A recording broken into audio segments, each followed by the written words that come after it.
Good morning! Hi! Ako nga pala ay isang domestic helper na nagtatrabaho ngayon dito sa Hong Kong. Ngayong araw na to ay day off ko. At napagdesisyonan ko nga kagabi na akyatin ang pangalawang pinakamataas na bundok dito sa Hong Kong. Iyon nga ay kung tawagin nila ay Lantau Peak. So dahil nga kabubukas lang nitong MTR station, halika samahan niyo akong puntahan ang second highest mountain here in Hong Kong, ang Lantau Peak.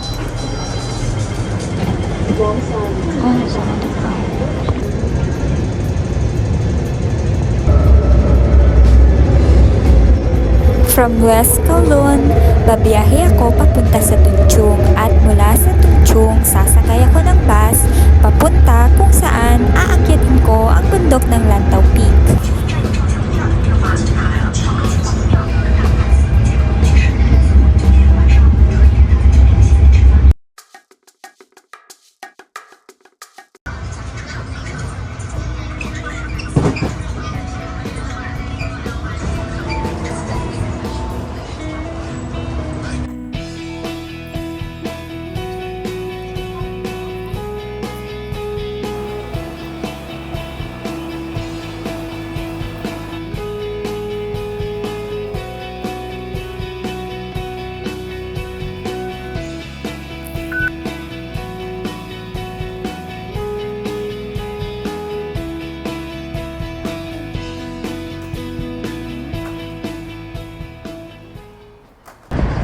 Good morning! Andito ako ngayon sa Tung Chung kasi pupunta ako sa Lantau Peak.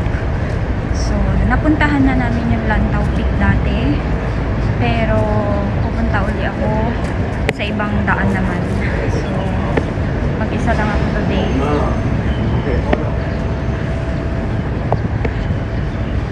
Sana enjoy ko.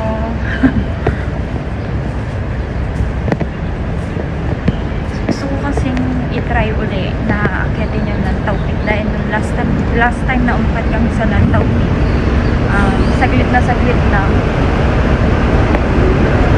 so ngayon dahil mag-isa ako, gusto ko siyang i-try ulit, tingnan kung ano kahihinatnan ba.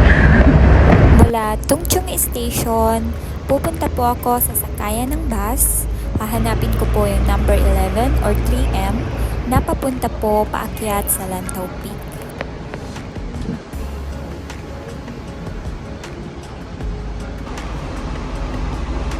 Dito nga po ay nakapila na ako sa sakayan po ng bus papunta po sa Lantau Peak, pero hindi ko po alam na sa kabila pa po sila nagpapasakay ng pasahero.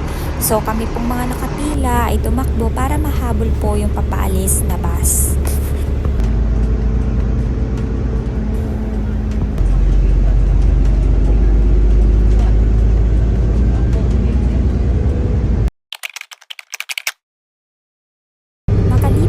Ang ilang mga minuto, hindi naman po ganun katagal ang biyahe pababa po dito sa Pak Kung Au, kung tama po ang aking pronunciation. So dito po ako mag-i-start na umakyat papunta po sa Lantau.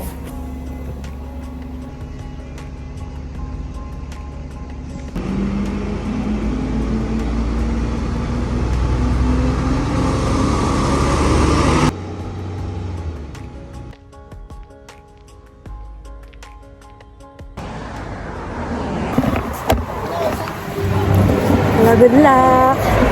So, nakababa na ako sa bus. Ang sinakyan kong bus is 3M.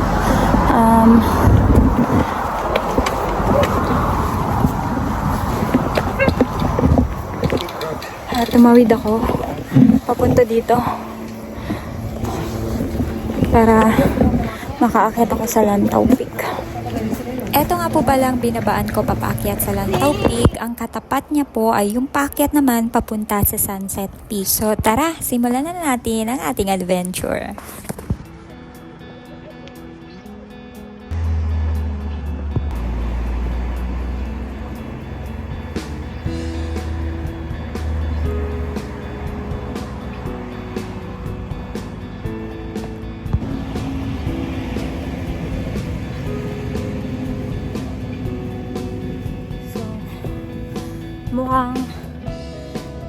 una pa lang hagdan na siya.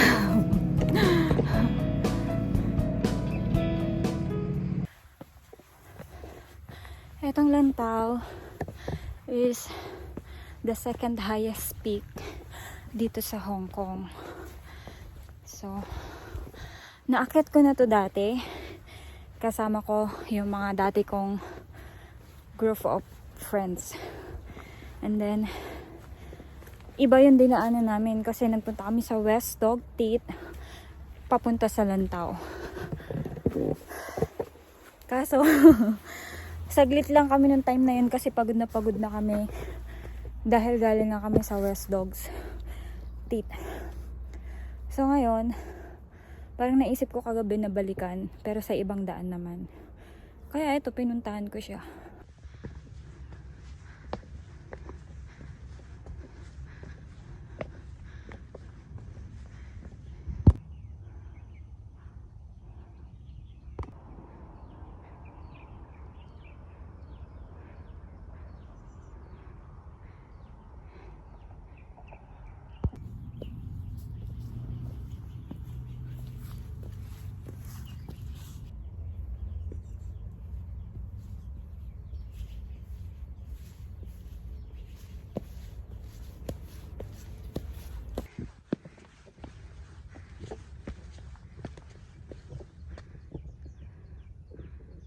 Nung mga oras na to talagang mag-isa lang akong naglalakad ngayon dito sa bundok. Bali, umaasa ako na sana may makasalubong o kaya naman ay may kasunod akong aakyat dito papunta sa Lantau Peak. So bali, ito yung pangatlong bundok na inakyat ko na talagang ako lang mag-isa, walang kasama. Nung mga oras na to ay hindi naman ako ganun katakot na, unlike doon sa nangyari sa akin sa Pachinling na talagang grabe yung takot, nervyos at kaba ko na mag-isa lang akong naglalakad sa taas ng bundok. So nauuhaw na ako. Wala pa ako sa kalahati. Hindi, nauuhaw na ako. Promise. May dala naman akong matcha, drinks at saka soya milk. Ang wala ako tubig.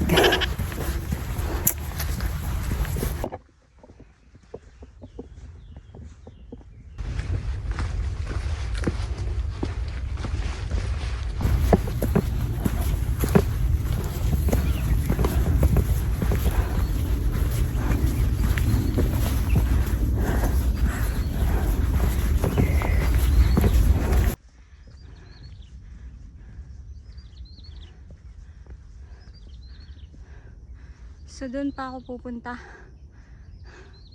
Wow, ang ganda.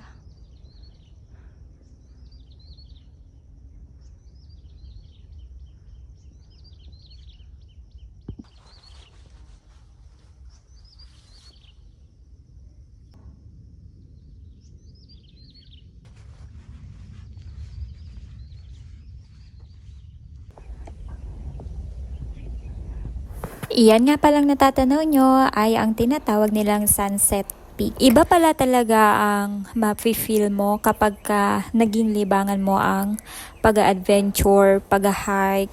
Parang sa ganito mong paraan makikita at makikilala ng husto ang sarili mo.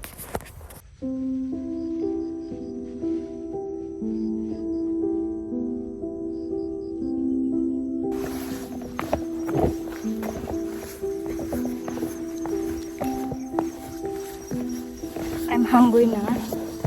Pero wala pa kasi ako sa kalahati. Pag nasa kalahati na, tsaka kakain.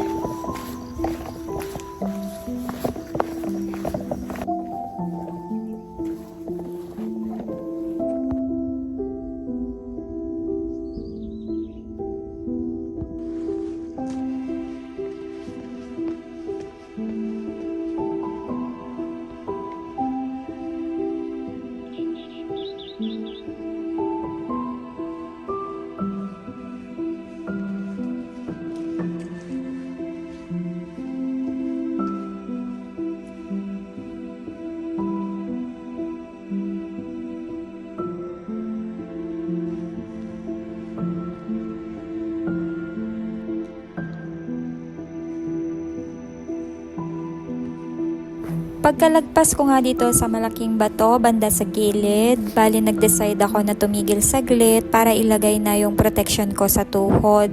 Kasi nga magmula dito sa patag na tinigilan ko, papaakyat na siya, hagdan na po yung aakyatin. Kaya parang medyo alanganin, kailangan ko na lang something na magpapatibay ng tuhod ko.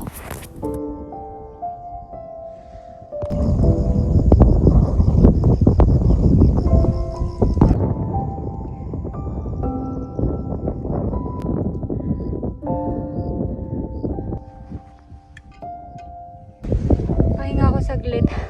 Kanina pa ako nagugutom tsaka nauuhaw.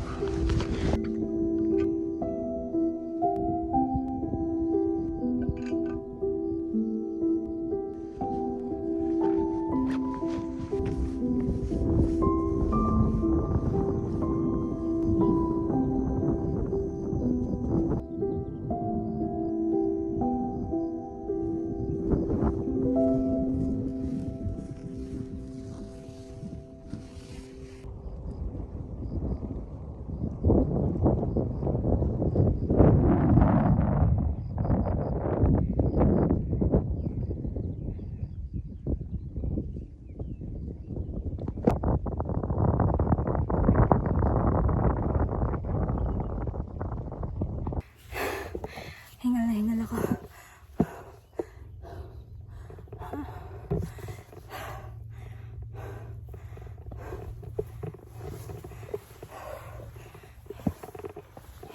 Wala ako unti.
Medyo malayo pa yung lalakbayin ko. Ayun pa siya. Kaya saglit. Ayun pa yung akitin ko. Medyo malayo pa. Ayun pa. So parang 2 minuto pa. So tara na. Nagpahinga lang ako saglit kasi grabe yung hingal. Dahil purong hagdan siya. So pag hindi ako nagpahinga baka mahirapan ako mamaya. Pero dito medyo onti na lang yung ano niya. Hindi na ganun katarik. So, lakad na tayo.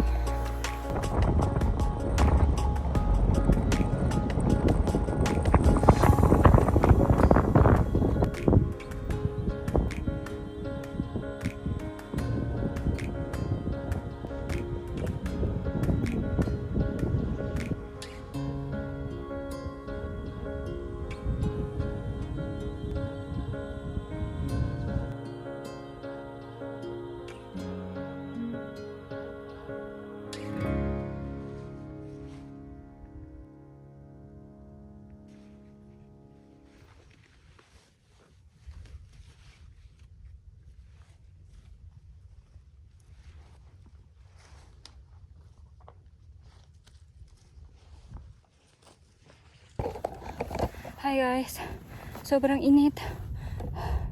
Medyo malayo pa. Pawis na pawis ako tsaka hingal na hingal.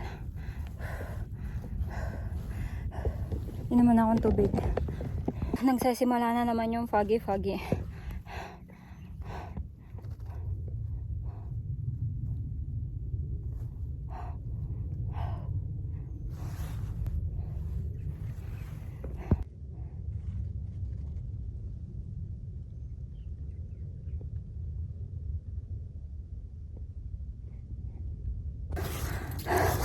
update.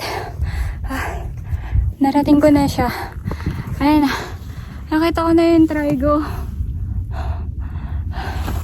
Whew.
Pagkatapos ko nga pong tignan yung paligid ng Lantaw Peak, bali nag-decide na po akong kumain kasi talagang nagugutom na talaga po ako.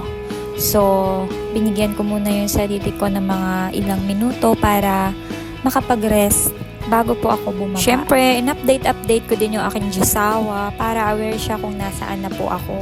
After ko naman kumain, dahil nga sobrang tirik yung araw, nakita ko itong ilalim ng paliparan ng rescue helicopter. Kaya pumasok ako para lumilim saglit at magpahinga. Dahil sa gutom na gutom nga ako, naalala ko pala na meron pa akong isang natirang plum. So, uubusin ko na ito muna bago ako tuluyang bumaba.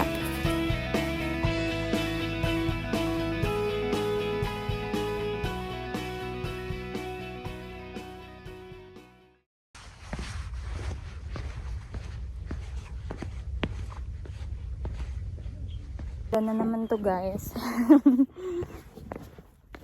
Mas gusto ko yung ganitong weather, hindi mainit kasi masyadong mataas yung inakyat, tsaka matarik yung daanan.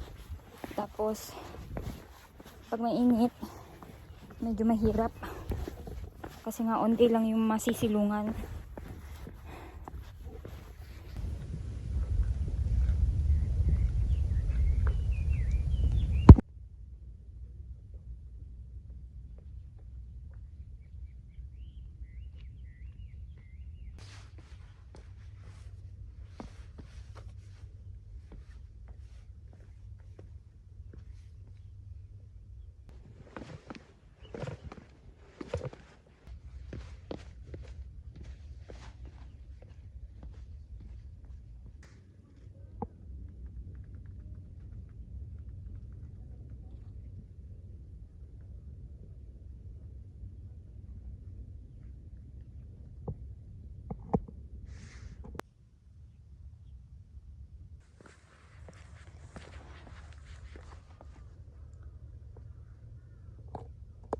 Pababa na ako. Alam niyo ba, kagabi pinag-iisipan ko to kung pupuntahan ko pa ba ulit itong Lantaw. Kasi dito nga sa hagdan, etong pababa na to, hanggang sa marating mo yung Buda, hagdan talaga siya. Kaya sabi ko, ano ba, gusto mo bang puntahan? So, anyways, andito rin naman na ako. Baba na ako, doon na lang ako sa Buda tatambay. Wala ka din naman makita sa taas ba? So, ayun nga. Nag-enjoy naman ako kahit mag-isa today. Yun nga lang, hindi ako makapag-standby ng matagal sa isang place. Kasi nga, syempre, mag-isa ako, diba? Pero, masaya naman siya kasi na-enjoy ko naman. Baka may makasabay naman ako mamaya maglakad.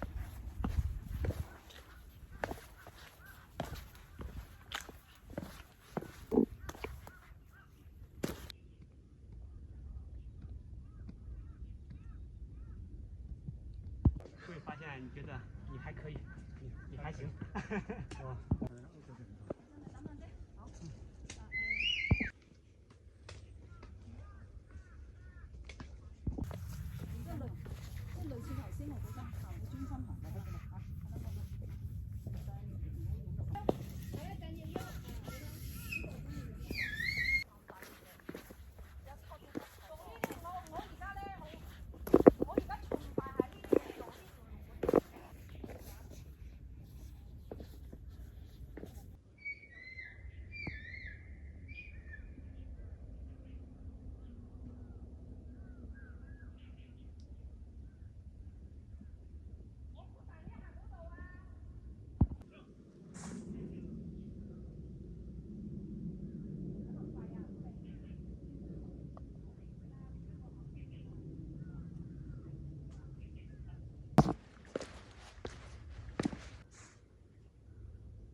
？Oh, what's that?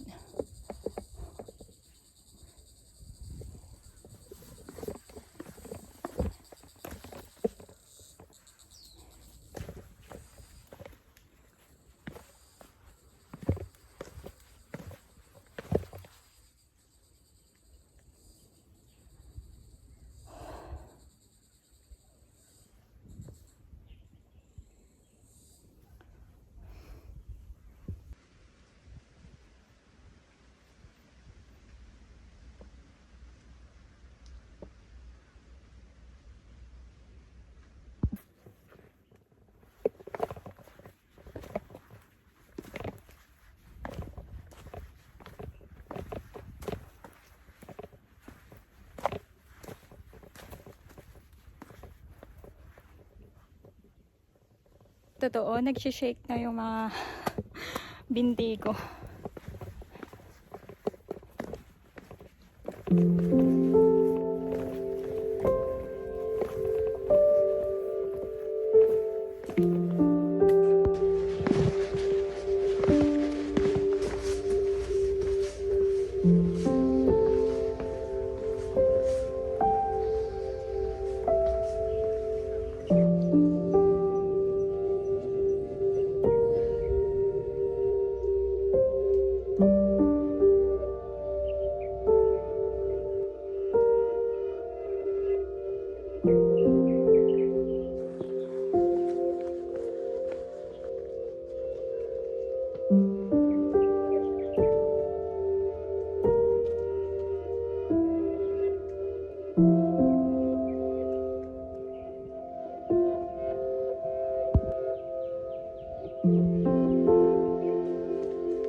Ayan yung inakyat ko.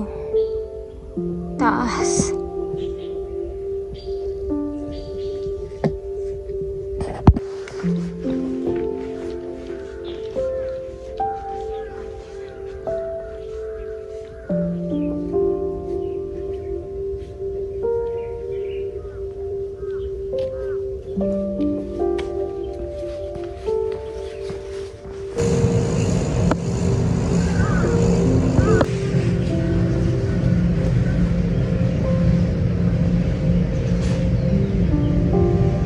Okay, nakalabas na ako ng bundok.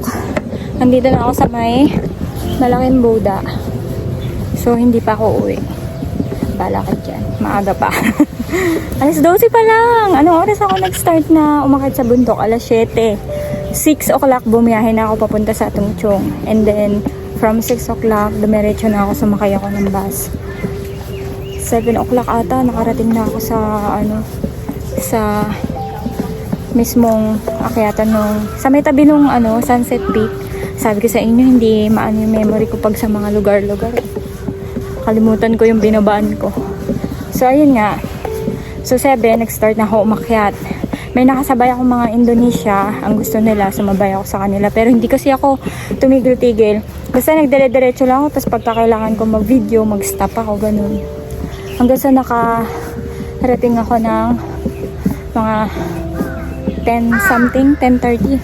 Then nagpahinga ako saglit. Maya-maya, bumaba na rin ako. So 12, andito na ako sa may Buddha. So maaga pa. Bitin. Tapos ang dami kong kagat ng lamok.